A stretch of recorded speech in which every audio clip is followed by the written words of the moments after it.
Good evening. You're watching the main news on HKIBC. I'm Carain Yeung. And I'm Harminder Singh. Here are tonight's top stories. Government says low vehicle usage of Hong Kong-Zhuhai-Macau Bridge is within expectations. Chief Secretary says it may tighten personal data laws after massive data breach at Cathay Pacific. And suspect arrested in connection with package bomb sent to U.S. Democrats and liberal media. Many people eager to try the new Hong Kong-Zhuhai-Macau Bridge will do so today, the first weekend since the opening of the road link. Meanwhile, bridge traffic figures were well below government estimates, but Chief Secretary Matthew Cheung has said numbers were within government expectations. Is the mega bridge that links Hong Kong, Zhuhai and Macau worth the hype? Some travelers decided to find out on the first weekend since its opening. We're here to experience how magnificent the bridge is, said this passionate traveler who was on holiday from Canada. He, along with his group of 16 people, would be going to both Macau and Zhuhai by way of the bridge. Apart from admiring the bridge, this traveler said he would like to check whether the signs were unclear as the media suggested. Even though he was eager to try the world's longest sea bridge, this man complained that getting to the bridge from his home in Taiwan took an hour, 20 minutes longer than to Hong Kong-Macau ferry terminal in Sheung Wan. The port, located on an artificial island near Chek Lap Kok, was not busy today, and immigration clearance appeared smooth. Official figures show that the bridge was used 2,474 times on opening day and dropped to less than 2,000 the following 2 days. This was in stark contrast to government projections in 2008. First-year daily traffic flow was estimated to be between 9,200 and 14,000 vehicles. But the government was not worried about the low usage. It's fair to say that this is within our expectation. With a new facility, time is needed for travelers to get used to new means of transport, Chief Secretary Matthew Cheung said. He added that the government was being cautious in granting permits, as it feared that road links near Tung Chung and the airport could not handle the additional traffic.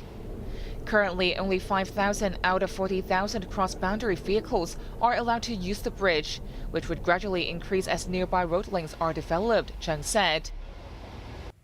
Chief Secretary Matthew Cheung has said the government may tighten personal data laws. His remarks came after Cathay Pacific revealed on Wednesday the leakage of personal data of 9.4 million passengers, 5 months after it confirmed, Yupina reports.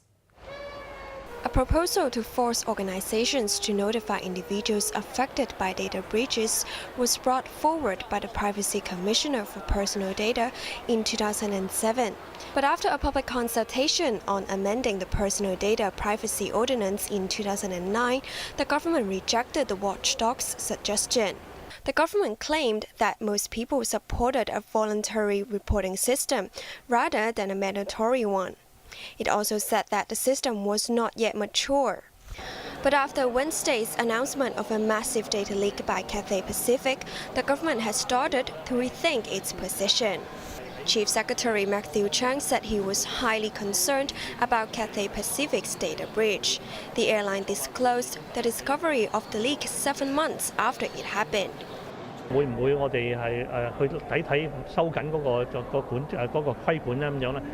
Cheung said the government would look at overseas examples to see if current legislation had room for improvement, including more regulations.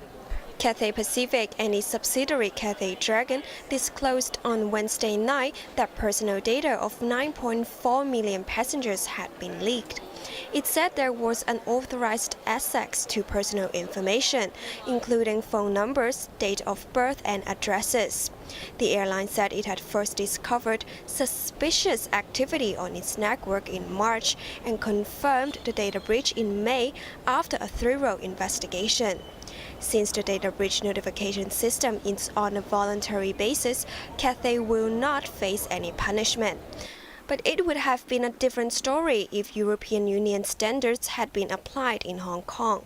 The bloc toughened its regulations in May, which requires companies to report personal data breaches within 72 hours. Failure to do so could lead to a fine of 4% of their annual global revenue. Yu Pinam, HKIBC. Chief Executive Carrie Lam presented honors and awards to 282 recipients at Government House today. 4 people received the Grand Bohemia Medal. An Australian police officer who saved the life of a Hong Konger during a flood became the first foreigner honored for his bravery outside of the city. Every year, the chief executive presents honors and awards to people who have contributed to Hong Kong or for their dedication to public service. There were 4 recipients of the top award this year. Receiving the Grand Bohemia medals were Justice Robert Tang,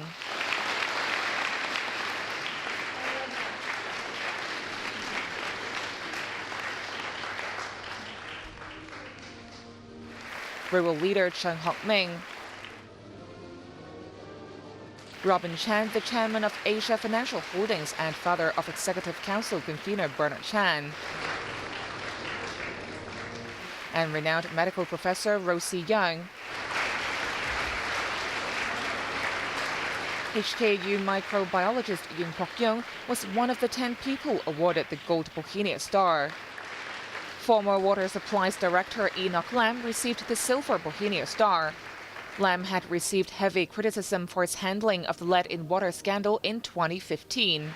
No Pen Democrats made it to the list for the 4th year in a row. The only 2 lawmakers honored this year were both from the pro-establishment DAB party.